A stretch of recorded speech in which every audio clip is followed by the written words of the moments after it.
حضرت ابو ہریرہ رضی اللہ تعالی عنہ فرماتے ہیں کہ جو شخص اچھی طرح وضو کرتا ہے پھر نماز ہی کے ارادے سے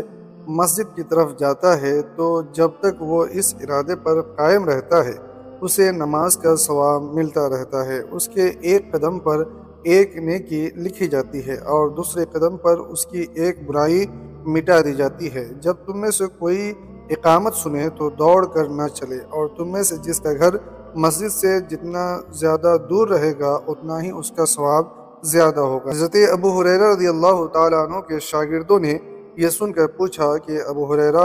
گھر دور رہنے کی وجہ سے ثواب زیادہ کیوں ہوگا؟ فرمایا اس لیے کہ قدم زیادہ ہوں گے۔ حضرت ابو ہریرہ رضی اللہ تعالیٰ عنہ سے روایت ہے کہ رسول اللہ صلی اللہ تعالیٰ علیہ وسلم نے ارشاد فرمایا، جب تم میں سے کوئی شخص اپنے گھر سے وضو کر کے مسجد آتا ہے تو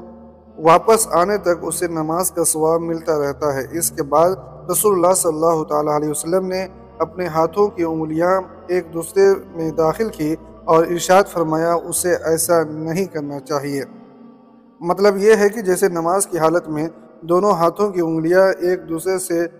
دوسرے میں ڈالنا درست نہیں ہے اور بلا وجہ ایسا کرنا پسندیدہ عمل نہیں ہے، اسی طرح جو گھر سے وضو کر کے نماز کے ارادے سے مسجد آئے اس کے لیے یہ بھی مناسب نہیں، کیونکہ نماز کا ثواب حاصل کرنے کی وجہ سے یہ شخص بھی گویا نماز کے حکم میں ہوتا ہے، جیسا کہ دیگر روایتوں میں اس کی وضاحت ملتی ہے۔ حضرت سعید بن مسیب رضی اللہ تعالیٰ عنہ ارشاد فرماتے ہیں کہ ایک انصاری صحابی سے روایت ہے کہ انہوں نے فرمایا، میں نے رسول اللہ صلی اللہ تعالیٰ علیہ وسلم کو یہ ارشاد فرماتے ہوئے سنا، جب تم میں سے کوئی شخص اچھی طرح وضو کر کے نماز کے لیے نکلتا ہے تو ہر دائیں قدم اٹھانے پر اللہ تعالیٰ اس کے لیے ایک ایسی نیکی لکھ دیتا ہے اور ہر بائیں قدم کے رکھنے پر اس کا ایک گناہ معاف کر دیتا ہے۔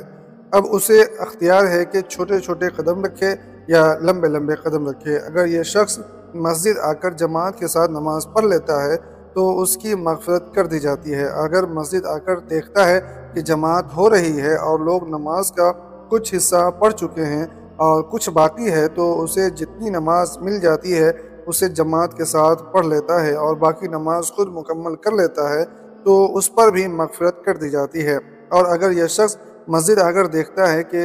لوگ نماز پڑھ چکے ہیں اور یہ اپنی نماز پڑھ لیتا ہے تو اس پر بھی مغفرت کر دی جاتی ہے۔ حضرت ابو امامہ رضی اللہ تعالیٰ عنہ سے روایت ہے کہ رسول اللہ صلی اللہ تعالیٰ علیہ وسلم نے ارشاد فرمایا، جو شخص اپنے گھر سے اچھی طرح وضو کر کے فرض نماز کے ارادے سے نکلتا ہے اسے احرام باندھ کر حج پر جانے کی طرح ثواب ملتا ہے، اور جو شخص صرف چاشت کی نماز پڑھنے کے لیے